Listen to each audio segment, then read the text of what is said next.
Hello. Welcome to the All In podcast with Nate Peo. Of course, I'm your host, Nate Peo, and we are live today with Jason Holzer. Jason is an Amazon best-selling author, post-traumatic growth storytelling speaker, certified thought coach, and elite skills basketball coach. Jason uses the life lessons learned after his father passed away by suicide to inspire suicide loss survivors and athletes that they too can overcome an obstacle and turn it into an opportunity. Welcome to the show, Jason. How are you? Nate, man, thanks for having me on today. Excited to be on, and I'm doing great. I get to talk with cool people like yourself. Well, I'm glad we got to connect this because I think last time we something's going on with the LinkedIn. We're not live on LinkedIn, but oh well. We'll post it there later. Anyways, we were supposed to record, and you got called into the principal's office or something, and like had Well, to yeah, bail. I needed some extra help, and so I was like, I'm still a teacher, and so it was, it just one of those like life happens, man. It's kind of like I was like, hey, man, I know this is really weird, but I oversee kids sometimes, and sometimes my staff needs extra help, so I think that it allowed me to have more content though to share with you today, though. So I got Yeah. more ideas. Yeah, well, yeah, the kids are important. So let's start off a little bit with your journey. I know you've had a lot of life experiences that shaped what you're doing and who you're doing it for. So why don't we start with how you came to the point you're at currently in your career? Yeah, man, if we go all the way back to even my childhood, man, I love sports. Like I remember I was a kid that watched the same Sports Center episode like 5 times in a row in the same morning, and so um but when I got older, as I hit like 12 years old, middle school, I went through some pretty serious like bullying issues where I didn't even want to go to school. Like I went to a small school, like there was like 20 kids in my class. Um, and then that went into me, teenage years are hard enough, but I really lacked a lot of confidence in who I was. I didn't understand myself, and um, I, so I would tend to hold myself back because I didn't want to get noticed for, because I was always getting noticed for what seemed like the wrong reasons, right? So um, it took me a while to kind of overcome that and understand like who I was. And then when I finally did my junior year of high school, I finally started to get some traction, on who I was myself. And then I lost my dad to suicide right before the end of my junior year. And then again, I felt like I was in another spiral of why would this happen? What was going on there? Um, and which led me to I went to college. I did all the things externally, right? But there's a lot of things I was dealing with internally that I still had to work through. I didn't understand how to do it early on. So when did you decide to start moving into becoming a coach? It was my freshman year in high school. I was the last kid cut from basketball, and that like how you turn your pains into your passions. I was like, well, if I maybe I could help one kid make the team of being a coach. I've always loved sports. Why not try coaching? I know the game. I know basketball really well, even though I only played a couple years in high school. And I felt like I had the personality for it, and it was a way for me to get back into sports. My playing days were done, but I thoroughly enjoyed it. I got a job as a teacher at a charter school in downtown Kansas City. I didn't have a team for the high school, so I was like, you know what, I'll start one. And so it was the coolest thing for those kids because even though we didn't win a game, we didn't win a game for 3 years straight, but they. But it was the impact. It was the winning off the court. It gave those kids something to do, like besides be on the street. And I still have some of them that reach out to me, like, and it's been almost 10 years. They say, "Hey, Merry Christmas, Coach." And to me, like, even though I didn't win on the scoreboard at that time, like the fact that they're still reaching out to me 10 years later, I mean, I was like, that's the win right there, in my opinion. Yeah, you've definitely made a lasting impression on those kids, and it's kind of the same thing you were talking about when you were, cut as a freshman. Whether you made that team or not, probably wouldn't have, changed the outcome of your career, right? You're not going to, been a professional basketball player like Michael Jordan, but that impact you have of being taught those lessons in life and being able to apply them as you get older, I think that goes a long ways. Now, you're also a thought coach and a mindset coach. So how did you realize that that was something else you wanted to bring? And how do you married your life lessons through your father's suicide, through confidence building as a young adult, and then also with coaching, basketball and being a student, a teacher of students? It's our thoughts. And when I heard of like there was a certification on how to train yourself how to think, I was like, it resonated with me in a couple ways. Like losing my dad to suicide was, like suicide. Everybody thinks people are trying to end their life, but the reality of it is people are trying to end the thoughts that are in their head, and so they're trying to escape it. So I was like, man, what if I could teach people how to truly they understand how to they can control their thoughts? What if I could teach athletes how to not only be high performers in a competition situation, but high performers in every area of life just by simply learning how to challenge your thoughts from the beginning and then release and replace them and then give them action steps, understanding mindfulness, understanding how to be present. Because those are things that are all like undervalued skills in my opinion. Like if you can stop the tracks of a negative thought just by simply asking the question like says who? Like says who I'm not good enough. Oh, it was that coach that cut me. That's not me that's saying that. It's somebody else, but I'm thinking it. And so most of our thoughts, they're not original thoughts or what other people said. And whenever we realize that, when we challenge those thoughts, we can release and replace them with thoughts that we want to get involved with. And then our behavior starts to change naturally because of that, because we take ownership in thoughts that we want to create on our own. So that's where I thought like the connection of teaching, coaching, helping people through trauma is we have to realize that we have about 70,000 thoughts a day.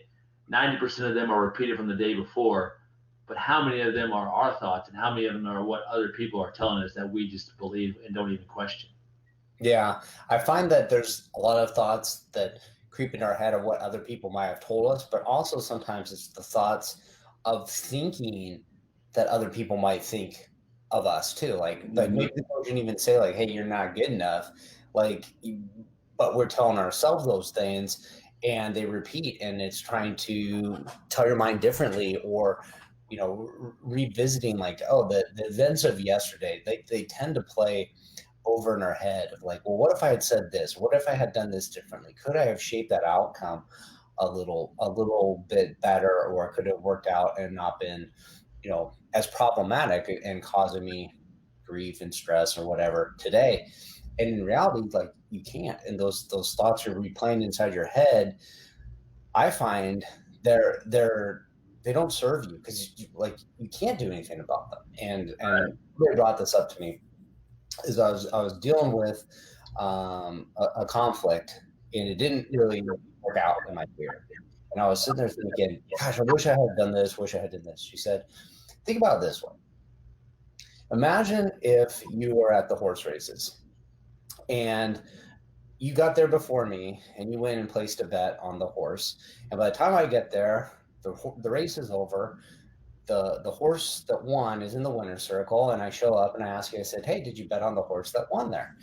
And he said, well, no, I didn't. That's not the horse I picked. Well, why didn't you pick that horse? Because that's the horse that won. And it's like, well, because I didn't know at the time I placed the bet that was the horse that was going to win. I placed my bet from the best knowledge I had of what I thought that the desired outcome was going to be on this other horse, and they didn't win. And so it's kind of like that same thing where like you play this out because you know the end result, but at the time you did what you thought was best in the moment to get you there, and dwelling on those outcomes isn't serving you. So like you just got to think of it as like, hey, it happened, it's gone, it's in the past. What can you do moving forward to learn from it, but keep going on? So yeah, and for myself, it's like I always try to check the boxes. Like, did I do everything that was in my control to make the situation, whatever it is, the best possible? Like, and if not, like, what can I do differently moving forward? Like, it's more reflective as opposed to like, spinning your wheels on like hindsight's always 2020. What if I would have did this? And I was the king of overthinking. Whenever I was younger, I was like, oh man, I should have made that call, or oh man, like second guessing yourself. And it's like you put yourself in just this spiral of like you almost become indecisive because you think too much. It's like you gotta find a balance of like being in a thoughtful state of flow and like allowing things to come when they're supposed to, but not overthinking to the point where you can't even make a decision.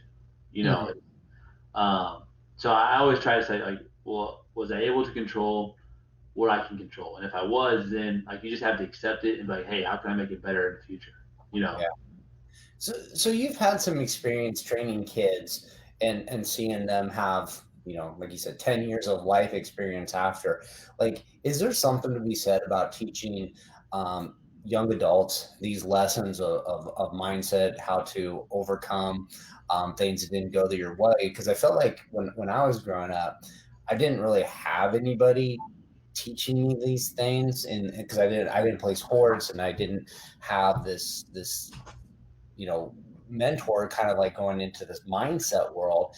And then as I got older, it was kind of like discovering it, figuring out myself. And I wonder, like, hey, if that was something instilled in me at a younger age, would it have prevented a lot of like overthinking from taking root?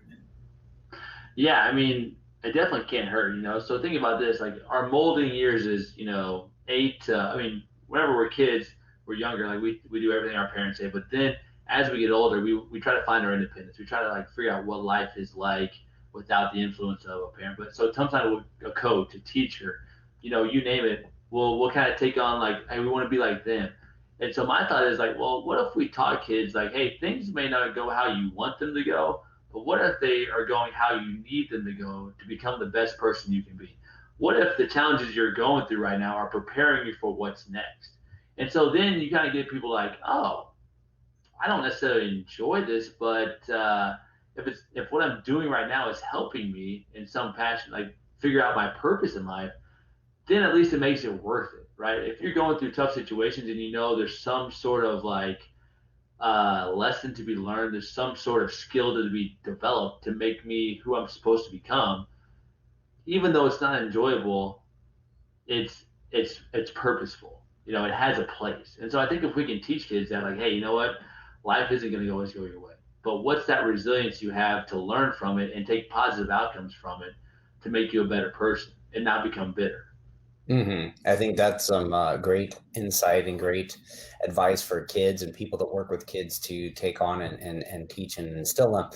Um, so you're doing a lot of this mindset coaching. Are you specifically working with the students and the student athletes you coach, or are you working with individuals outside of that education Yeah, system?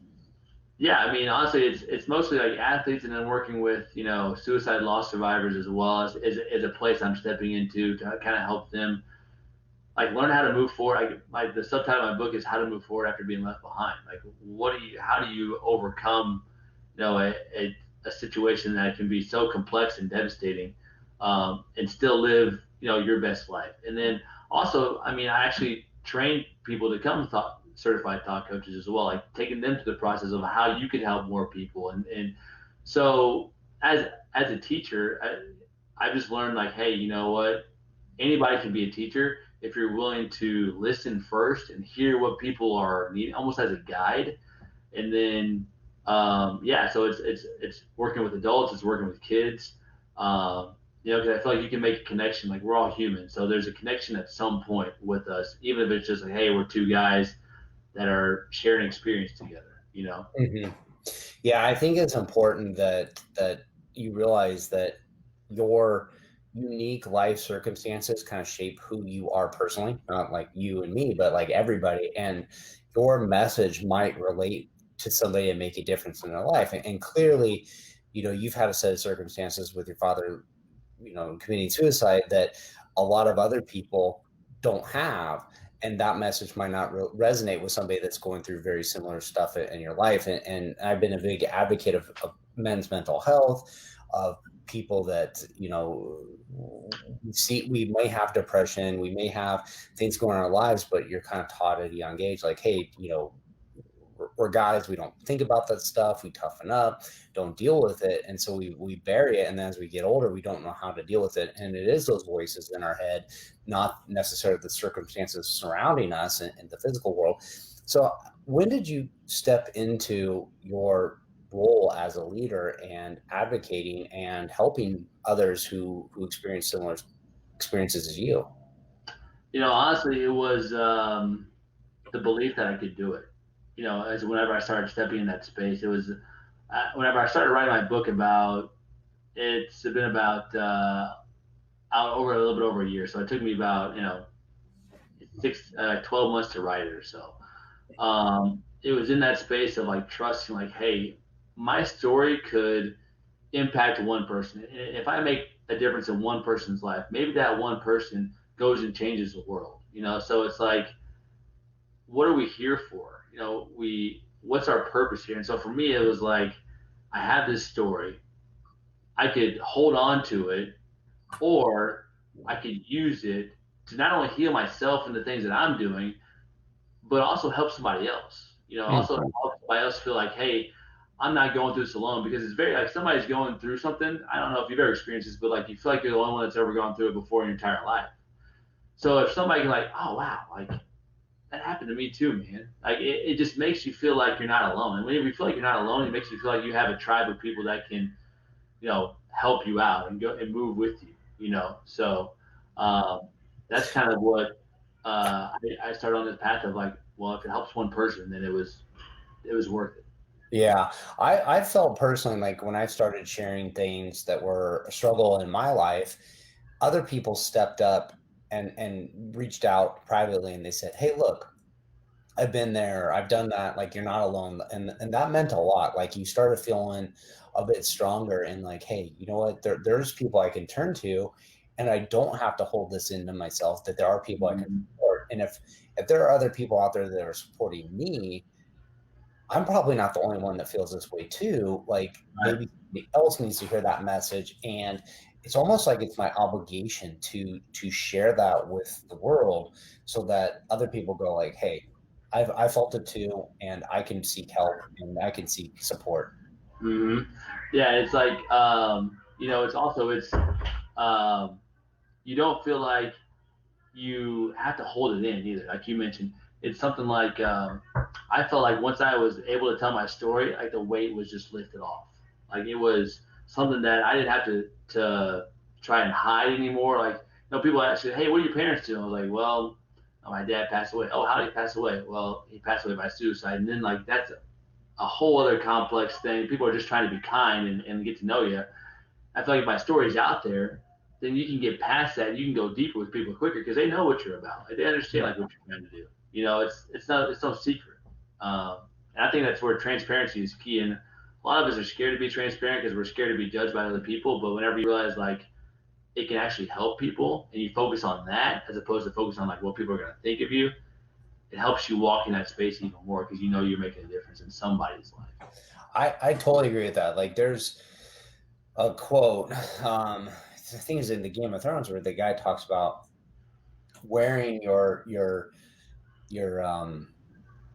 I don't know, your fault as a badge, or the stuff you want to hide from people as a badge of honor, because if you do, then nobody can hurt you with it. And I found that too, is like when we hold on to this thing, like, well, it's gonna be awkward if somebody finds out and I have to talk about this or I have to explain to myself. So if you just like put it out there first, then there's no awkwardness of it. You're able to have more transparency, you're able to be more vulnerable with people, and you're able to get to that connection a lot quicker. And there's not like this internal like pressure, I think, that mounts of like, well, it's been going to come up and like, how are we going to deal with it? So, Yeah. uh, totally And like agree. turning into a story too makes it a lot more like people love stories. Like it doesn't matter, from the dawn of time, we've been connected by stories. So turning your story into, like something that people can relate to, people that like, I wrote my book in the first person where if whoever read my book, you would actually feel like you were in my shoes. Like you actually understood. And that's what my goal was to like, hey, your life matters. Like, and this is what people feel like whenever they lose somebody to suicide, or even in death in general. Like, there's a struggle, there's a grief, there's things that people are like trying to work through that they don't understand. They're trying to make sense of, and so when you become relatable to people, people feel like they can connect with you. And so that's why I would encourage people, hey, find ways to tell your story in ways that are going to, help people relate to you, but also lift them up. Like you just want to tell people, like you don't want to like create this like sad story of like, oh, woe is me, or woe is that. That doesn't help. But more along the lines of encourage them because you were resilient and you made it through. You saw the other side. You were at your darkest point, but you saw the optimism. You saw the light in the tunnel, and you kept walking, even though it was, some days it felt like you didn't even want to get up. Yeah.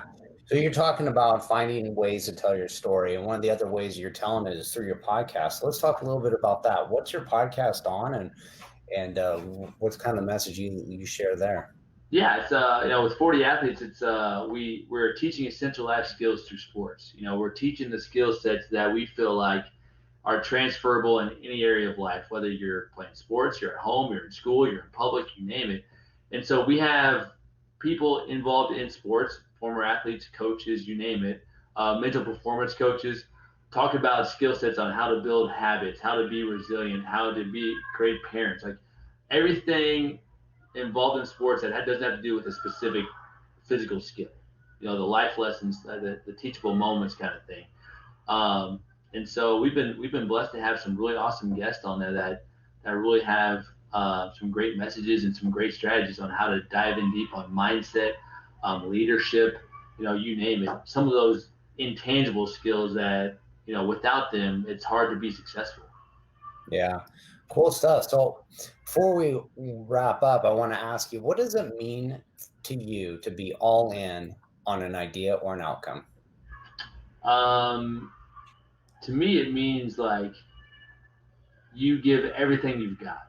Like you wake up early, you go to bed late. I mean, it's almost like a healthy obsession. Like going all in is it's something that you're so focused on because you know the impact it's going to make that you can't help but not think about it, or you can't help but uh, not work on it. And that could be even things like something as simple as being all in as a husband, as a dad, being all in as a friend. It doesn't have to be like with career, but like being obsessed with just being the best version of yourself, but also having a growth mindset, knowing that I can get better.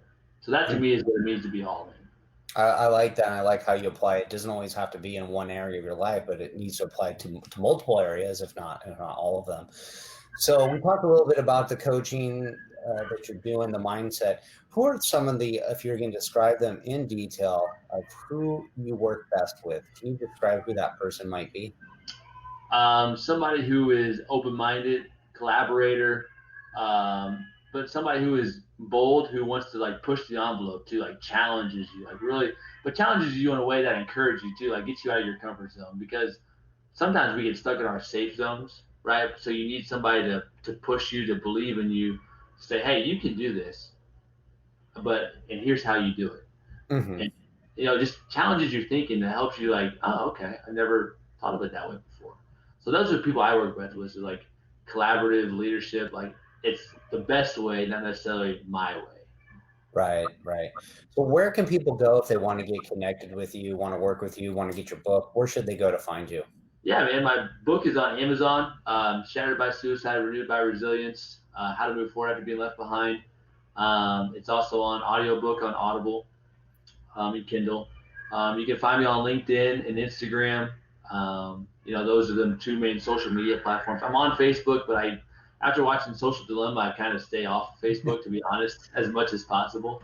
Um, but yeah, man, that's where the most places you can find me, especially LinkedIn. I find LinkedIn to be an intentional way to really connect with people. Yeah, and LinkedIn is so powerful right now for building real relationships, real conversations.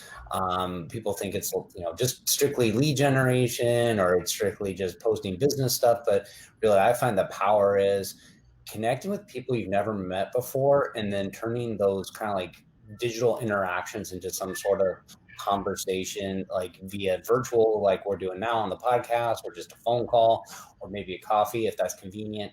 But I find that super powerful for having connections with amazing people and getting exposed to new ideas. And it's opened my eyes and opened my doors to a lot of opportunities for me as well. So Yeah. very cool. All those links will be listed in the show notes. I appreciate you coming on the show. I encourage anybody who's listening to reach out to Jason. If you do and they have a conversation with him, let him know you heard about him on the All In podcast with Nate Peo. So anything else you want to finish up with, Jason, before we head off? I mean, honestly, like live life like it's. If it was your last day today, what would you do? How would you show up? And that's kind of what I think is like, how would I show up today if I knew today was my last day? And that's kind of like going all in as well. Would you leave it all on the floor or leave it all on the table? I mean, leave no stone unturned, if you will. And so go to bed at night knowing you gave the best you did with what you knew. Yeah, awesome stuff. Well, thank you so much for coming in. I had a wonderful conversation here with you, and wish you the best of luck and keep influencing, keep impacting others. Thanks, Nate. Thanks for having me on, man. Appreciate it. Thank you.